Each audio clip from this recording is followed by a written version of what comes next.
pawis ka oh. Bango, sarap. So yun guys, good morning sa inyo. So kakatapos lang namin ihatid yung anak namin sa school. So kasi maaga siya pumasok ngayon. So naririnig niyo ba yung tugtog sa baba? Ayun oh. Naririnig niyo. So nagsusumba kasi si Mrs. So ngayon ang plano natin ay sirain natin yung sumba ni Mrs. Pagluluto ko siya ng masarap na pagkain. So kung hindi man siya kumain, tatakamin natin siya, doon tayo kakain sa baba habang nagsusumba siya. So kakain tayo doon sa tabi niya. Sisirain natin yung sumba ni Mrs. Ewan ko lang kung hindi kumain to, pero susubukan natin. Magluluto muna tayo ng masarap na almusal. So tulad ng mga tuyo, itlog na prito, tapos sinangag. So tatry natin sirain yung sumba ni Mrs. Tara, punta na tayo sa baba, tingnan natin si Mrs. Let's go.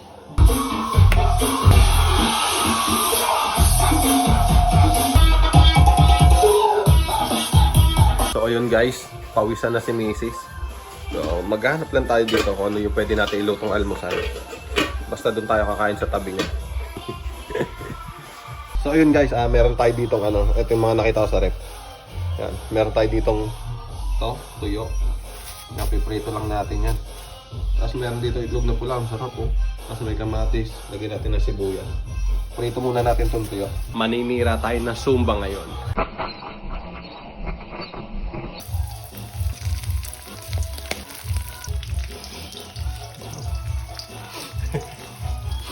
Ang bango ng tuyo. Bango. Ano yan? Wala.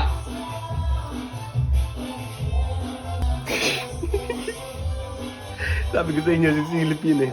Pag yung nakakamoy na mababango, sisilip talaga yun. So sisirain natin ng sumba nito. So ito mga ka-general, mas mabango to. Dahil ito ay magigisa na tayo ng bawang. Ayan, ayun yung pinagprituhan ng tuyo. Tapos igigisa natin tong bawang. Ito. Ewan ko lang kung hindi pumunta yan mismo dito, tamo. Pupunta yan dito, promise. Tangag na natin yung bawang tsaka tani natin. Ba't ka nandito? Ha? Ano yan, bango? Pawis na pawis ka oh. Bango, sarap. Sinangag lang tsaka tuyo. Tsaka itlog na pula. Uy! Pawis na pawis ka oh, susumba ka. Ganito magsira na sumba, mga ka-general. Ano, sinangag oh. Oh, tsaka tuyo oh. Tsaka itlog na pula oh. Solid. So mamaya doon tayo kakain sa harap niya. Yun guys oh, luto na oh. Ito oh. Yan oh, ating tuyo. Oh, itlog na pula oh. Sarap. Kasi ito pa ating nausok-usok na sinigang. Sinigang tuloy. Sinangag. So ngayon magpe-plating na tayo. Tapos pupunta na tayo dun sa pinagsusumbahan ni Mrs. sa sala. Tapos dun tayo kakain. So titignan natin kung matatakam ba siya o hindi. Kain nito. Kanin. Yan. Okay. Itong tuyo. Yan. Okay. Itlog na pula. Yan. Nakakataka mo. Sarap na itong almusal talaga sa umaga. Ito na ang ating kakainin. Yan.